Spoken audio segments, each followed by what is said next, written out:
Mhlambe umuntu ke abamatshitshi njengamanje mhlawumbe abane pride ngobutshitshi babo, ungabaxwayisa uthini mhlambe ngokuthandana nabantu abakhulile noma abantu asebe right empilweni, ngoba abanye abantu bathanda abantu asebe right empilweni asebenezizo zonke izinto, yabo. Ungathini nje kumuntu okanjalo ofisa leyo mpilo leyo, umuntu vele ose right esemnandi?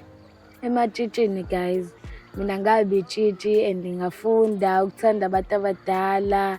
Vele umuntu omdala ayikho into angakwenzeli yona, ayikho into ongayitholi, ukhala kanye asabele, umfonele 1 minute yobe selana.